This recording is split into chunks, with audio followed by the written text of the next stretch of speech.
Return the dragon. అందరి దగ్గర డబ్బులు తీసుకొని మీ ఇంట్లో జీతం అని చెప్పిస్తున్నావే, నీకు సిగ్గులేదరా?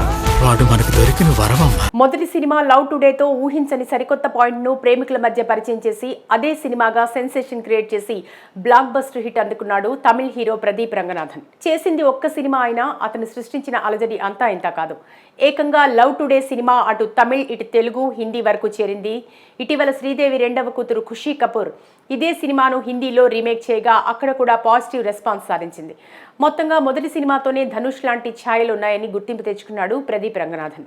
ఈ నేపథ్యంలో ఆయన రెండవ సినిమాగా మళ్లీ యూత్ని అట్రాక్ట్ చేసేలా బీటెక్ లైఫ్, ఉద్యోగం, ప్రేమ, పెళ్లి అంటూ యూత్ని టార్గెట్ చేస్తూ రిటర్న్ ది డ్రాగన్ తెరకెక్కించారు. నువ్వు ఎంత లవ్ చేస్తున్నావని నిక్కెస్లో చూపే. ఈ సినిమాకి డైరెక్టర్గా మరిముత్తు వ్యవహరించారు. నిర్మాతగా Kalpathi yes అఘోరం, Kalpathi yes Ganesh, Kalpathi yes Suresh నిర్మించారు. మరి ఈ శుక్రవారం ప్రేక్షకుల ముందుకు వచ్చిన ఈ సినిమా ఎలా ఉందో రివ్యూ ద్వారా చూద్దాం. ఈ ఇంజనీరింగ్ హిస్టరీలోనే 48 ఎగ్జామ్స్ సప్లీస్ ఉంచున్నాడు ఎప్పుడు లేడు కదా, అయితే మొదటి నేనే అయితే పోలా. ముందుగా ఈ సినిమా కథ విషయానికి వస్తే hero dragon alias Pradeep Ranganathan inter వరకు బాగా చదువుతాడు. ఇదే సమయంలో టీనేజ్లో ఉండటంతో తన ఇంటర్ కాలేజ్లోని ఒక అమ్మాయిని చూసి ఇష్టపడతాడు. ప్రేమిస్తున్నానని ప్రపోజ్ చేస్తాడు. అయితే అప్పటి వరకు గుడ్ బాయ్లా ఉన్న డ్రాగన్ అంటే తనకి ఇష్టం లేదని, కేవలం బ్యాడ్ బాయ్స్ అంటేనే తనకి ఇష్టమని ఆ అమ్మాయి డ్రాగన్ ప్రేమను రిజెక్ట్ చేస్తుంది. దీంతో బాగా బాధపడిన డ్రాగన్ నెక్స్ట్ బీటెక్ నుండి మొత్తం బ్యాడ్ బాయ్ లాగా మారుతూ అల్లరి చిల్లరిగా తిరుగుతూ చదువుని పక్కన పడేసి కావాలనే అన్ని సబ్జెక్టులు ఫెయిల్ అయి తల్లిదండ్రులను లెక్క చేయకుండా బలాదూరుగా తిరుగుతాడు. ఇదే క్రమంలో కాలేజీలో మొదట తనను ఇష్టపడిన కీర్తి అలియాస్ అనుపమ పరమేశ్వరన్ తనకు ఉద్యోగం లేదని ప్రేమను రిజెక్ట్ చేస్తుంది. ఈ విధంగా 2 సార్లు అవమానపడ్డ డ్రాగన్ ఎలాగైనా జాబ్ కొట్టాలని ఫేక్ సర్టిఫికెట్లతో సాఫ్ట్వేర్ జాబ్ సంపాదిస్తాడు. కావలసినని సంపాదించుకుంటాడు. ఆ తర్వాత పెళ్లి చేసుకోవాలని రెడీ అయిన సమయంలో తను బీటెక్ కంప్లీట్ చేయలేదని, ఫేక్ సర్టిఫికెట్లతో ఉద్యోగం సంపాదించాడని అందరికీ తెలుస్తుంది.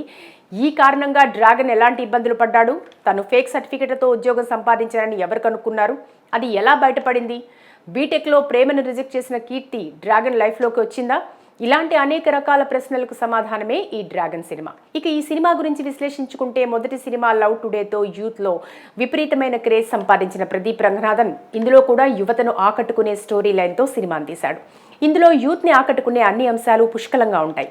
బీటెక్ లైఫ్ ఎలా ఉంటుందో, అల్లరి చిల్లరిగా విద్యార్థులు ఎలా టైంపాస్ చేస్తారో, గర్ల్ ఫ్రెండ్స్ అంటూ ప్రేమ, రొమాన్స్ కోసం ఎంతగా తప్పిస్తారో, పరీక్షలు ఫెయిల్ అయి తల్లిదండ్రుల చేత ఏ స్థాయిలో తిట్లు తింటారో. ఏంటి సైడ్ కొడుతున్నావా? కొట్టట్లేదు అంటే పచ్చాబద్ధం. ఈ డ్రెస్ లో నువ్వు చాలా అందంగా ఉన్నావు. ఇలాంటి అనేక రకాల అంశాలను స్క్రీన్ ప్లేలో బలంగా చూపించగలిగాడు ఈ సినిమా దర్శకుడు. అయితే వాస్తవ సంఘటనలు తెరపై చూస్తున్నంతసేపు చదువుకునే ప్రతి విద్యార్థికి ప్రతి సీన్ కనెక్ట్ అవుతుంది. ఇక ఫేక్ చేసి జీవితంలో ఎదిగి అతి తప్పని అర్థం చేసుకుని వాటిని సరిదిద్దుకునే ప్రాసెస్లో వచ్చే కష్టాలు ఇంట్రెస్టింగ్గా అనిపిస్తాయి. ఇప్పటి సొసైటీ ఫేక్ విలువలకు ఇస్తున్న విలువలను నిజాయితీకి ఇవ్వటం లేదని చెప్తాడు. ఫస్ట్ హాఫ్లో కథలో మలుపులు ఉన్న హీరో పాత్ర కాంప్లెక్స్లో పడదు. అయితే సెకండ్ హాఫ్ వచ్చేసరికి ఊహించని కాంప్లెక్స్తో ముందుకెళ్తాడు. దాంతో ఫస్ట్ హాఫ్ సోసోగా అనిపించినా సెకండ్ హాఫ్ ఎంగేజింగ్గా అనిపిస్తుంది. క్లైమాక్స్ సినిమాకి నిండుతనం తీసుకొచ్చింది. ఇక పాత్రధారుల విషయానికి వస్తే హీరో ప్రదీప్ రంగనాథన్ డ్రాగన్లో రాఘవన్ పాత్రకు పెద్ద ప్లస్. నటుడిగాను తన బెస్ట్ ఇచ్చారు. కాలేజీలో పొగరుబోతుగా తిరిగే సీన్లు చేయటం ఈజీ, కానీ వాటిని రెగ్యులర్గా చేయకుండా స్వాగ్ చూపిస్తూ చేశారు. అయితే ఎమోషనల్ సీన్లలో అదరగొట్టారు. హీరోయిన్ కయాద్ లోహర్ గ్లామరస్గా కనిపించింది. కథలో ఆమె పాత్రకు ప్రాముఖ్యం ఉంది. పాత్ర పరిధి మేరకు ఉన్నంతలో చక్కగా చేశారు. కాలేజీలో హీరో ప్రేమించిన అమ్మాయిగా అనుపమ పరమేశ్వరన్ నటించారు. కయాదుతో కంపేర్ చేస్తే స్క్రీన్ ప్రెజెన్స్ తక్కువ, కానీ ఆ పాత్రకు తగ్గట్టు నటించారు. ఇక మిగతా పాత్రధారులు తమ పరిధి మేర బాగా నటించారు. యాక్చువల్లీ నాకు బ్యాడ్ బాయ్స్ అంటేనే చాలా ఇష్టం. ఎందుకంటే అలాంటి బాయ్ ఫ్రెండ్తో కాలేజ్కి వెళ్ళినప్పుడే ఓ పొగరు ఉంటుంది కదా. ఇక సాంకేతికంగా చూసుకుంటే oh my Kadavule director Ashwath Marimuthu ఈ సినిమాని మెసేజ్ కలగలిపిన యూత్ఫుల్ ఎంటర్టైనర్గా మలచాలనుకున్నారు. ఫస్ట్ హాఫ్ ఇంకాస్త బాగా రాసుకోవాల్సింది. ఇంటర్వెల్ దాకా ఏమీ జరిగినట్లు అనిపించలేదు. బ్యాక్గ్రౌండ్ స్కోర్ మాత్రం లియోన్ జేమ్స్ బాగా ఇచ్చాడు. సినిమాటోగ్రఫీ ప్రతి సీన్ని కలర్ఫుల్గా చూపించింది. ఎడిటింగ్ కొంత లాగిన ఫీలింగ్ ఫస్ట్ హాఫ్లో వచ్చింది. ప్రొడక్షన్ వాల్యూస్ బాగా ఖర్చు పెట్టారు.